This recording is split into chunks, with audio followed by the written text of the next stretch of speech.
In 1984, three Swedish dancing deo-sticks sang about thunder and lightning in golden shoes and charmed their way to the top, exactly 10 years after Sweden's first victory. The three brothers became superstars overnight, loved by the Swedish people but despised by the Swedish media. Today I have invited the middle brother, Rikard Herrey, to Eurovision Legends, and I wonder what was it like to be 19 years old, on top of the world, and at the same time being part of a tight religious family. What has happened since the victory, and how did that victory change the lives for him and his brothers? I am your golden toilet attendant, Emil Löfström. Let's head back to the 80s.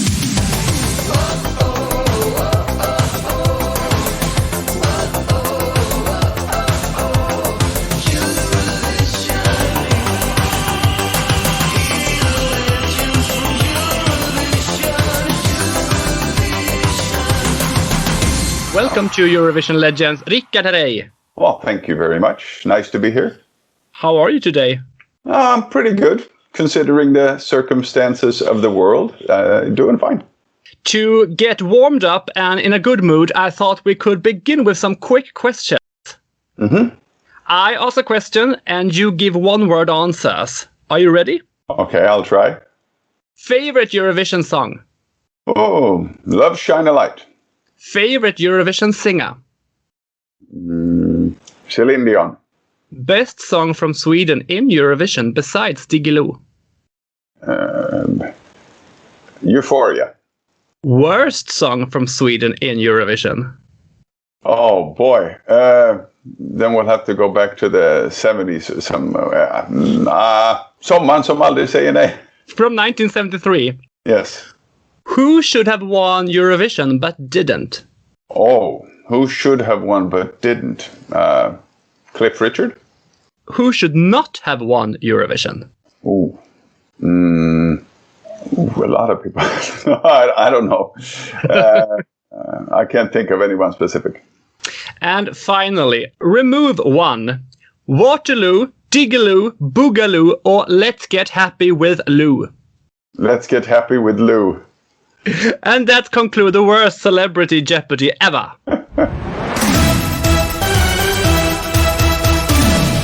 You grew up in Gothenburg, among other places, and I actually walk past your old terrace house in Västra Frölunda every day when I walk to work. Oh, you do? Tynnered?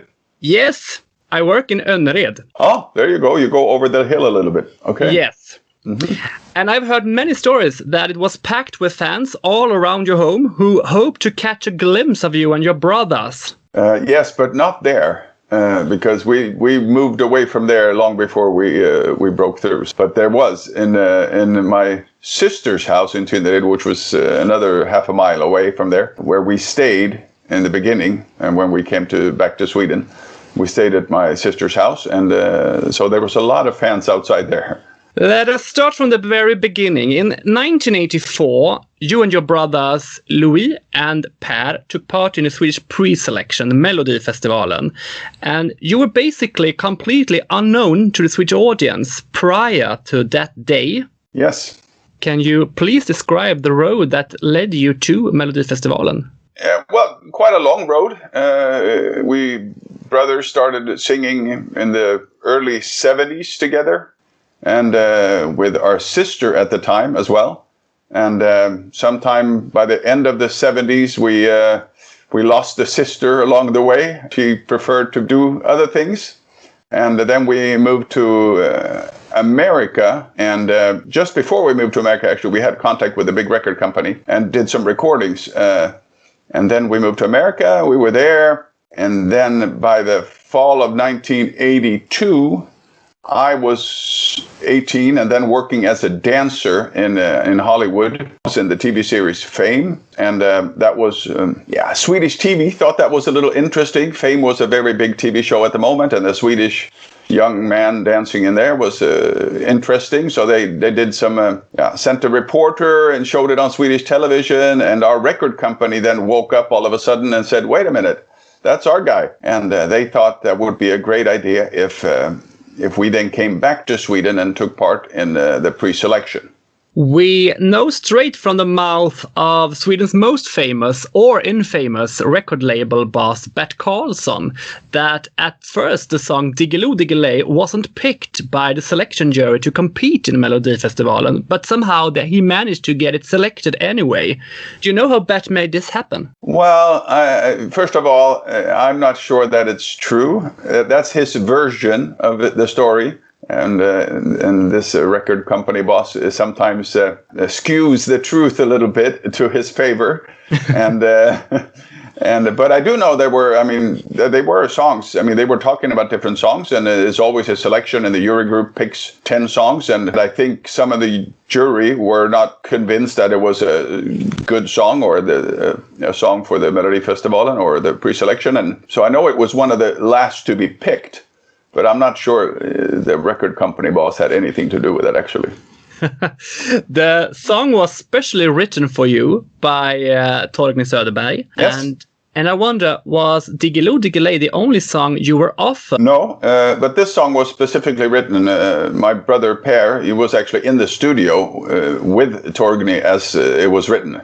And he had some suggestions, and they fooled around for a little bit, and then Torgny added some parts to the song, the chorus, and Per was sitting right there next to him, and Torgny just stood up and said "Hallelujah" when he finished the chorus in one swoop.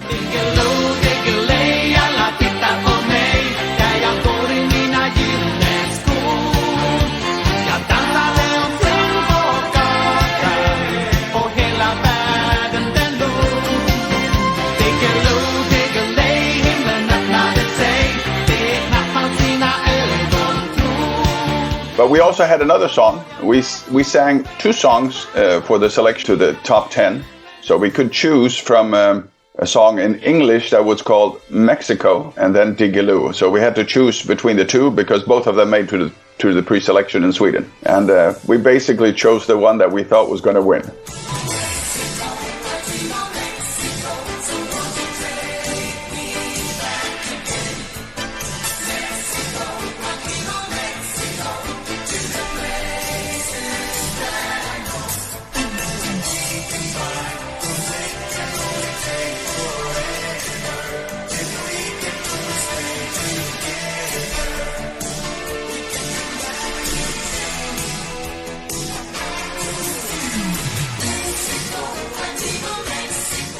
You mean Kall som is was a song that you were offered too? Yeah. No, we actually were the ones who sent it in to the pre-selection. Our version was the one that was accepted. But we could not sing 2 songs in the pre-selection, so we chose one. Yeah. And then Anders Glenn in his car, they sang his song.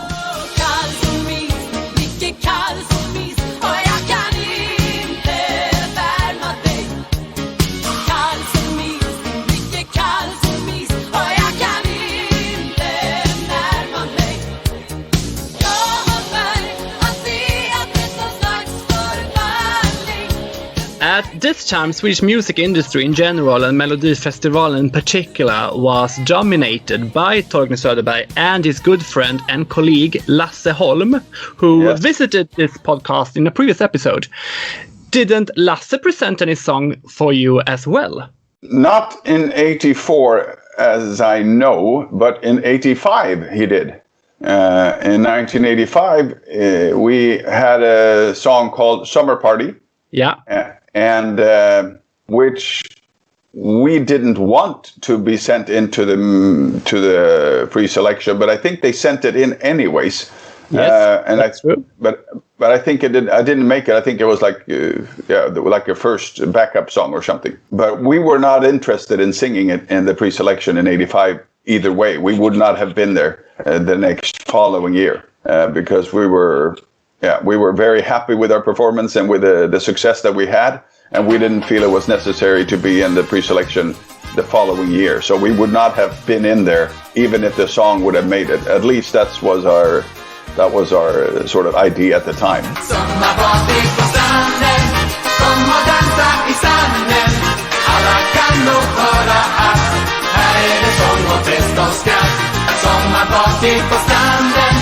Kom och ta mig i handen. Här finns allt som vi vill ha. used that song for the Sopot Festival, which was the sort of the Eastern European Eurovision at the time. And we actually won the Sopot Festival with that song.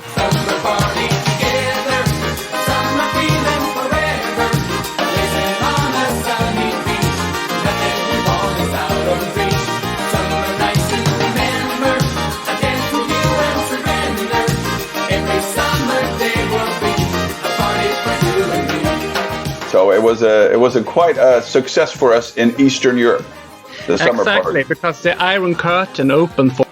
We must talk about that more later, but can we go back to Diggiloo Diggiley? Yes. The lyrics were written by the prominent lyricist Brit Lindor, who already in 1969 wrote the lyrics for Sweden's contribution Ljud i min vän with Tommy Körberg. Correct. Ljud i min vän, här går vår korsväg, kanske ses vi igen. Då får vi se vad livet har gjort med oss, ljud i min vän. Hurdan är jag, låt mig förklara, lever för stunden, en drömmare bara. Detta är min filosofi, jag vill jämt känna jag. In an industry otherwise dominated by males, she was a very successful lyricist, but in a later interview, she revealed that after the victory with Diggiloo Diggiley, she never got any more offers to write lyrics. Interesting. And this is supposed to have happened since her colleagues considered the lyrics corny, which in retrospect is very strange considering the success the song became, and also very unfair since Brit wrote all of the lyrics except for the nonsense phrase Diggiloo Diggiley, which was the invention of Torgny Söderberg. That is correct. I'm not sure the reason why she wasn't offered so many. There were two other very prominent lyricists at the time that wrote very, very much for our record label, amongst other labels. Ingela Pling Forsman och Monica Forsberg. They wrote a lot of songs. I mean, every day, basically, they wrote lyrics for a song, I think. So I think they were used more at the time. And Brit was... not regularly used by our record company either, and she was also a teacher, I think, at the time. And so she had a regular job, but also wrote a lot of lyrics. So I'm not sure why she wasn't asked to write so many more lyrics, but I think maybe it was already sort of for her that she wasn't writing so many lyrics before either. But we're very happy that she wrote our lyrics. Very. If we go back to the pre-selection in 1984, do you remember who you thought would win it? In the Swedish pre-selection? Yeah. No, I thought we would win. Yeah, and you did, with an 8-point margin. Yes, we did. And even though there was some cheating, but that was some jury manipulation we had found out 15 years later, but that's a different story. Do you mean that the song that came second would have won? Or no, not at all. Actually, the song named Rendezvous, which was with another sort of competitor record company, they had a couple of people in the two different jury groups that made sure that they got the top points from those two jury groups, which I found out from the person that was actually in the jury group about 15 or 20 years later. I met the person and they told me about this and said, well, this is, history now, so I can tell you what happened. So actually there were two jury groups that gave full points to this Rendezvous song, and both of them were actually friends or connected to the record company or the artist.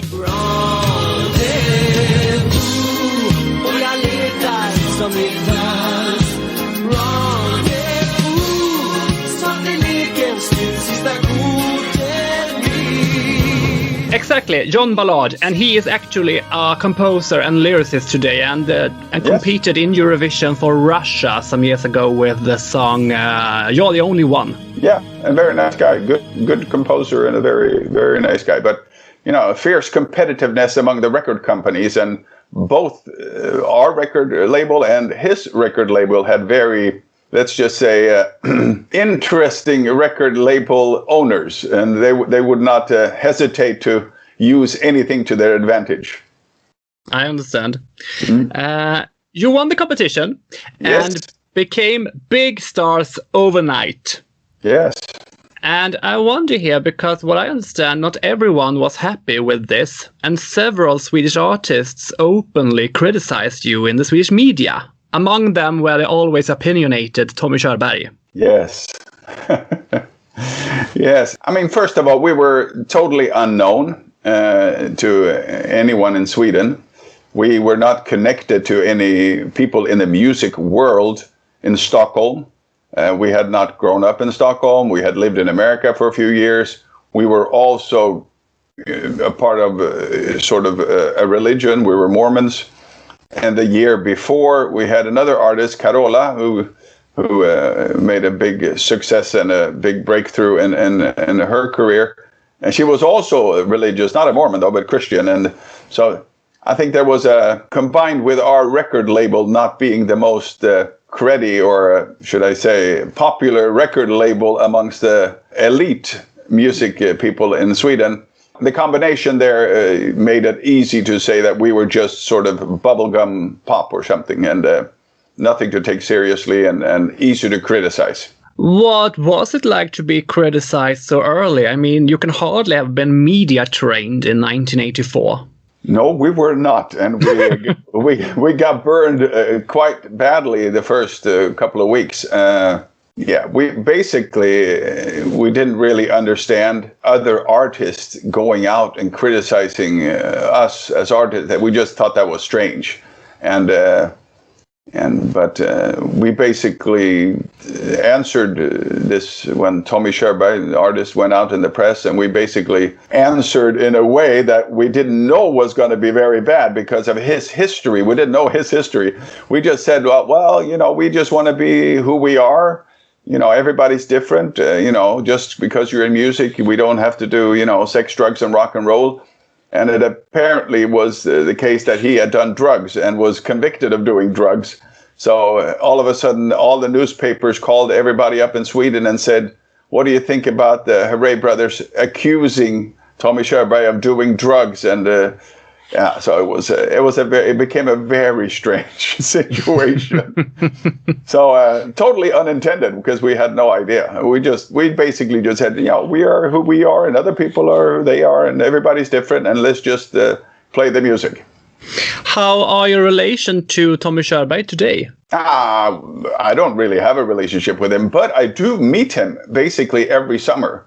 At least once every summer, because we have a mutual friend in Benny Andersson. Our summer house is right next to Benny Andersson's summer house in Trosa in Sweden.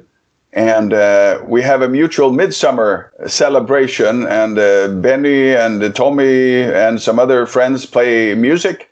And I handle the dancing around the midsummer, on the midsummer field there, and with all the neighbors. And so we do a mutual midsummer celebration together every summer. So we're fine. That's okay. Tommy's the way he is. He always has an opinion about everybody and likes to say bad talk people sometimes. That's just the way he is. Much spotlight was pointed on your religion, as you said, since all of your family belonged to the Church of the Latter-day Saints, or more commonly known as the Mormons. Yes. And from what I understand, you left the Mormons. Religion is a very personal thing to me.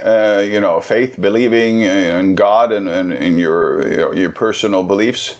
And as I became an adult, right, at the time that we got a big break in music, and we were touring and we were traveling, and we were not connected to the church in the same way. We didn't go to the same church every Sunday that we used to, and I was growing up, becoming an adult, and it just sort of faded away for me. And just all of a sudden I noticed it was not something that I needed or something that I missed. So it was just a personal development, if you can say that.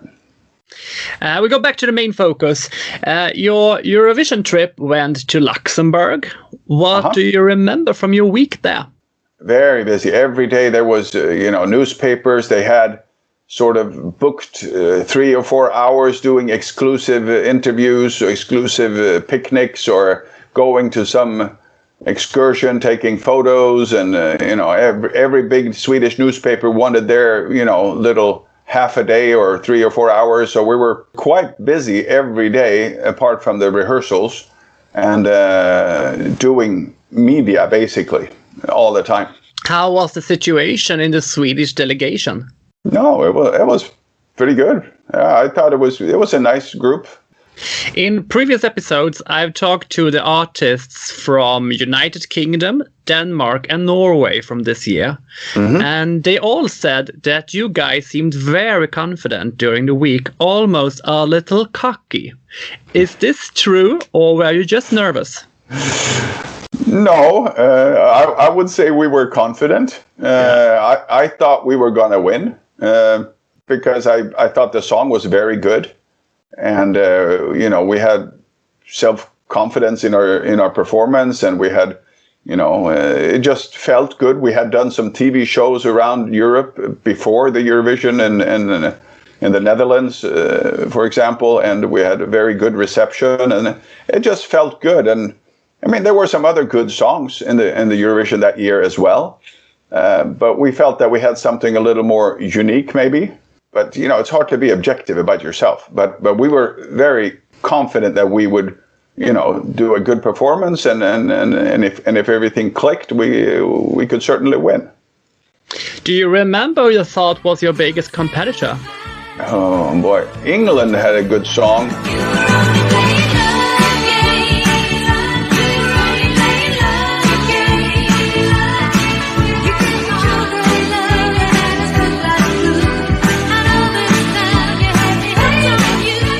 No, Ireland had a good song in Terminal 3. I didn't think it was going to do as well as it did. And maybe it did because it was written by Johnny Logan. Terminal 3, flights on time. Long distance USA, last night I heard him say, could I be waiting because he'd be all alone. Linda Martin, great artist, great singer. And Johnny Logan, certainly a great artist and a great composer as well. And I'm just happy he didn't win the one time that every other time he has been in Eurovision, he's won, but not that time. He came in second. So his record is quite unbeatable, I would say. But I was very happy that he came in second. Tell us about your iconic outfit. Well, had we seen Eurovision with Bucks Fizz, I don't think we would have had that outfit, because they had basically the same, the white pants and the colored tops, which I didn't know because we were living in America at the time when Bucks Fizz performed. This was before YouTube. Exactly. This was before YouTube and the internet and everything. So we had not seen them because we lived in America for a few years. But either way, we got some clothes presented to us by a designer in Sweden. Very elaborate, artsy clothes that we were going to wear. And we just didn't feel comfortable. And we just said, no, let's keep it simple. Let's keep it very simple. Let's just have, white pants and different color shirts and golden shoes. So we just decided to simplify it really, really. Yeah. And that's what happened. We got some white pants, and we had 3 different colors sewn up, actually, from some shower curtain material or something. I don't know. No. Well, I mean, something like that. It wasn't plastic or anything, but it was something treated material that she found, the seamstress. It was very unplanned and very ad hoc, just to keep it simple. And that's the only reason we ended up with the clothes we had. Did you get to choose the color of the shirt yourself? No. Well, we just basically said different colors, I think. And then she came with what she found. And just that turned out to be the blue, turquoise, and the red. How many pairs of golden shoes do you have? Quite a few pairs of golden shoes. One original, of course, and then I would say maybe 10 more of different kinds and different ages through the years. Because the originals basically were only worn, I would say, 10 and 15 times maybe. In the broadcast, we can see how you sit in the green room during the voting, and you each have a Walkman. What did you listen to? I don't remember. I think Louis was the one listening to music mostly.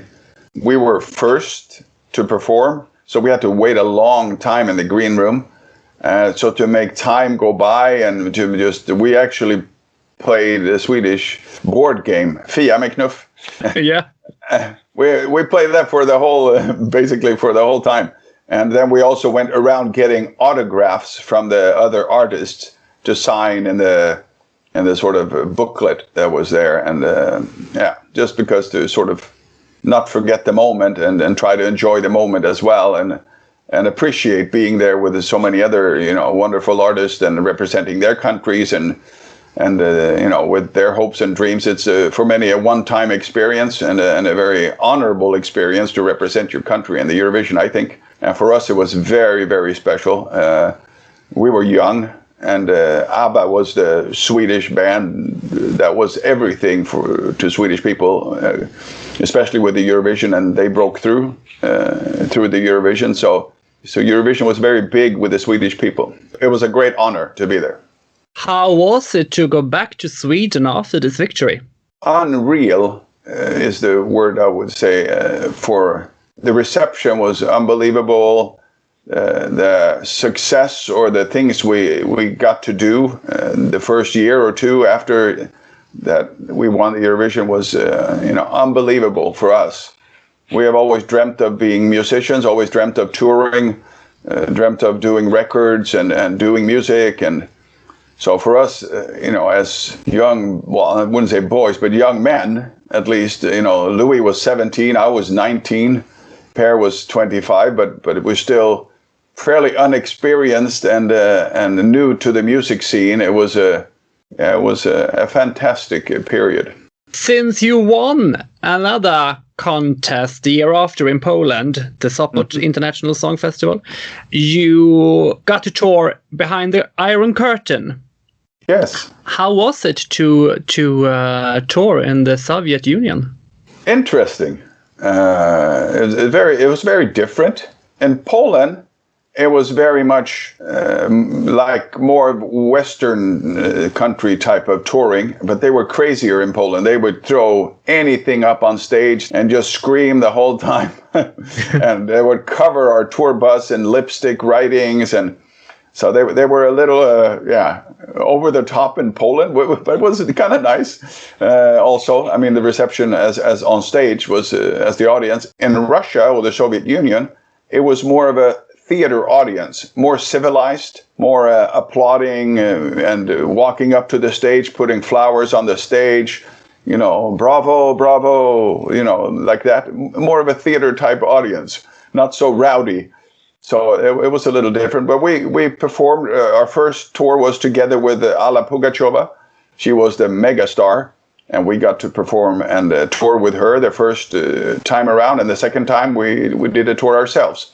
But we were, we played, 15,000 every night for like 10 days in a row in Moscow. So it was a lot of people. It was big, a big thing and a big tour. We were not the first Western artist to perform behind the Iron Curtain, but I think we were certainly the first band to tour and behind the Iron Curtain, the Western band.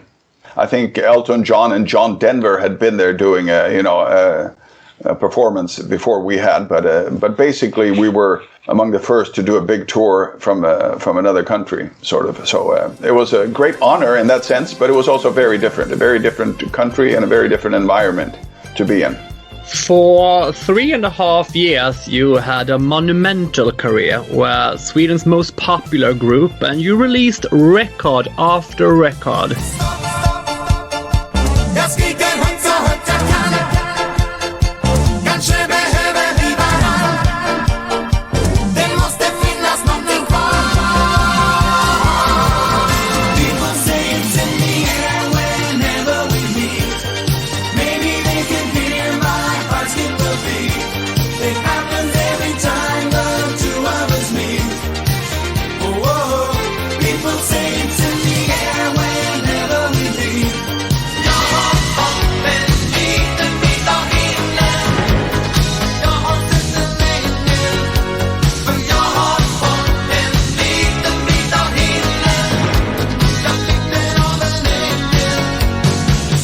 What was it like to live and work that fast? In many ways, fantastic. The music, the touring, but at the same time, music is also business. There are a lot of things behind the scenes with the record labels, with the touring companies, and we were connected to a touring company that basically dissolved. After the second year we were on tour, so they had other artists as well, and they fell apart because of management issues and things like that. So we lost our management in Sweden in that sense, and the record label, we decided to leave because, let's just say, our record company owner is not the most honest guy in the world, and we noticed that basically after a few months. So we were just so we had some unfortunate issues with the business part of the music industry. At the same time, we were enjoying having the time of our lives as far as success, touring and meeting the audience and recording things and doing TV shows. So it was a mixed time for young men to be in the business. But I think a lot of musicians end up with the same situation, or not the same, but similar situations. They have difficulties usually happen in the business part of the music industry. I've heard that this record label boss released some demo versions against your will. He did a lot of things against our will. He didn't care anything about what we thought or what we thought was good or what we wanted to do. Which is bad in a sense. As an artist, you're not always right. Sometimes the record label owner could actually be right. It's not, you can disagree on things, but the main thing is that when you're working with an artist and when you have a great success, is that you also have a trust and a sort of collaboration that works, and everybody's interested in doing what's best for sort of making the brand or the artist have more success. But I would say our record company owner had no interest at all in us or our success. He was just interested in selling records. He couldn't care less about us. So he just did things the way he wanted to. He didn't tell us. He did things behind our back, and that doesn't work, really. You have to trust each other somewhat, at least. And he released a lot of demos that he promised he would never release, and they were just sort of very simple demos that he just decided that, well, now I can release them and I don't care.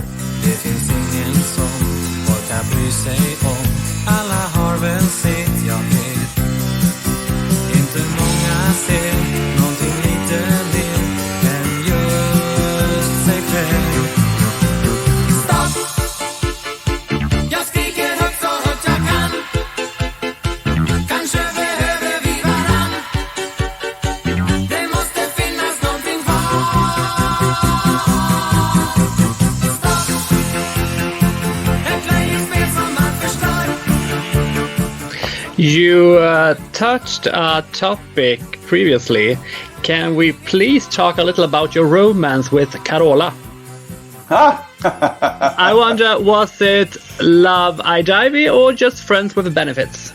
Well, first of all, I'm not going to get into our relationship. Let's just say we dated for a while. So that's we were in the same record company, and she has a lot of energy, and I have a lot of energy, and a lot of we were both popular, and we were with the same management company, the same record label, and we ran into each other every once in a while, and that's, I'm not going to get into the details or anything about it. What happened after these years as superstars? Oh. There's a lot of years. There are a lot of things about it. Wow, for me... I ask because I know that you are one of Sweden's biggest artists under several years, and suddenly you weren't. Yeah, that's music for you. Yeah, it happens. No, first of all, I got married right when we were sort of breaking up. And my brother Louis was going away to serve a mission as a voluntary missionary for a couple of years. So there was sort of a hiatus or a pause in our music business stuff. So I got married and I had 2 kids right away. So I was quite busy with that and settled into. I started playing football again, and ended up playing football, in a second division football in Sweden for a while, and then I jumped into musical theater and did some musicals. I did Grease, did West Side Story, I did Hair. So I worked with musicals in the biggest musical theaters in Stockholm for a while, and that sort of ended up being more and more, and then all of a sudden I was directing and producing musicals, and had some success with that. And then I moved to America again with my family when my kids were starting to grow up a little bit. We decided to go to America and live there for a few years. Yeah, and then we came back. Yeah, I've been working with restaurants. Basically, I've worked as a general manager for different restaurants like Hard Rock Cafe, like Golden Hits in Stockholm. So I do a little everything. In 1993, you said to the Swedish newspapers that you were going to compete again in Melodifestivalen and sing the song I dina ögon. But as we all know, that didn't happen. How come?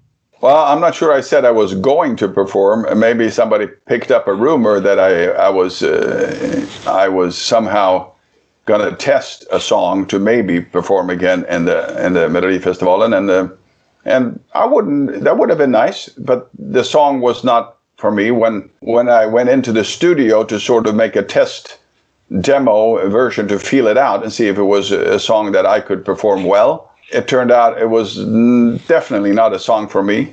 Totally wrong as far as the pitch and the song just wasn't right for me. It was done very well on a demo by another Eurovision artist from Sweden, Frank Ådahl, and he's a tenor. He has a fantastic voice, and he sang it in the sort of demo version that made it into the pre-selection in a way that I could never sing it. When I tried the demo, it just wasn't. No, this is not going to fit me. So it was never really a possibility that I was going to be in there. I mean, as soon as I tested the song, it was just out of the question for me. So, but I mean, if I had a good song, I could have performed again. That would have been nice, but it just wasn't meant to be. I totally agree. The demo version with Frank Ådahl is fantastic, and let's play a snippet of it here.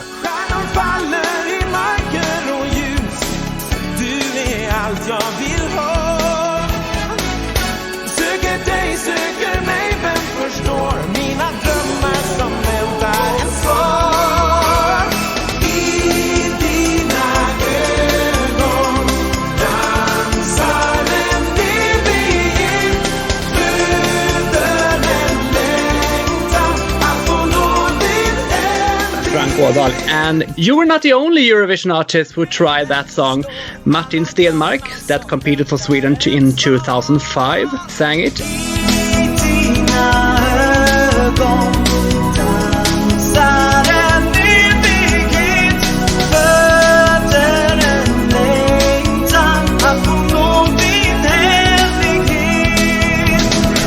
And Gladys Del Pilar from Aphrodite, Sweden 2002, tried the song among others. But in the end it was given to the seasoned backup singer Pernilla Emme and finished third. In 1999, in Melodifestivalen, you sang backup for your friend Christer Björkman, who competed with a ballad about love between 2 men. Was it a no-brainer to say yes to that? I asked because I remember how the view of homosexuality was then, even if Sweden is a very progressive country. Yeah, to me it was a no-brainer. Also, it was a little bit sort of, if we can get another article or 2 because I'm, backing him up, that's nice. We were very good friends. We worked very close together. And I just, for me it was a no-brainer. Välkommen hem. Lever drömmarna hem. Kan vi sjunga den sången igen? It wasn't my performance in any way. I was just a backup singer, but I did it because he was my friend, and I thought maybe we can get at least a little bit more attention to it. So The song ended last with only 6 progressive points. Yes. What a shame! What a shame! Lovely song. Lovely song. Yeah. Så välkommen hem min vän. Så välkommen hem. Var du än varit om natten, väntar jag på dig här. Välkommen hem. Vi kan göra vin utav vatten. Och bara de vi. The excellent choreographer Hans Marklund said to me that he was not happy with this performance in the end, and I quote him here. It became a dental conference. It looked like a bunch of dentists were nervous in a room. Yes. Yeah, I agree a little bit. It wasn't the greatest show with number. It wasn't staged or choreographed in a great way. It didn't really click into a organic sort of, feel good. Everything is in the right place. So this is the best we can do. There were some issues during rehearsals that we didn't quite get it right, and then we were wearing white costumes, all of us. It was. I mean, I liked the song, and I think it was all right, but it probably could have been done better. You and Christer Björkman worked together during many years, but that later changed. What happened? Well, we were very close. So we were both business partners and best friends, and we spent so much time together. We toured with a show. Maybe we did 800 concerts or something, I would guess, together for 7 or 8 years. We basically were, like two peas in a pot. But we were like really, really close. And eventually it started tearing a little bit. Personal lives and things happened around us. I was living in America partly. He was doing some things in Sweden. I would just say we were both we grew apart a little bit. And as any business or friend relationship that is very intense, things can I think we both were a part of helping it to sort of disintegrate a little bit into a more casual relationship that we have today. I understand. During this year's Melodifestivalen tour, several songwriters told me that you and your brothers said to them that you would like to take part in Melodifestivalen again. Well, I wouldn't. Yes and no. We wouldn't exclude the idea of taking part in Melodifestivalen. We were asked in the early 2000s somewhere a couple of times, or at least the question was floated out to us if we wanted to or not, and a few songs came our way, but we never said, oh yeah, let's do it, so it was never a question of that. I don't think we ever recorded a song or sent in together. No, I don't believe so. I recorded a couple of songs that I wanted to do, but there was also a problem because I was very close to the Christer Björkman, who was then working with Melodifestivalen. And he was in trouble a little bit because of using some of his, because he was friends with so many and let his friends come in and sing songs in the qualification. And since we had business together, we had a company together, and we were very close. So it was a little bit of an issue for me to take part at the same time. Can you reveal any song that you have sent? Well, I've sent a couple of songs. One song that I sent in was that I wanted to do, but they said no because of my relationship with Christer. Was on my album in 2006. I did a solo album, and one of the songs was "Dansa med en ängel." Då kommer du min ängel och vi dansar i det blått. Och alla sorger jag förtränger när jag dansar med dig då. Och jag dansar med min ängel. Yeah, that was sent in. I could not be in there because of my relationship with Christer. It wasn't even an issue of judging the song or not the song. It might not have been in there anyways, but the critical issue was my relationship with Christer.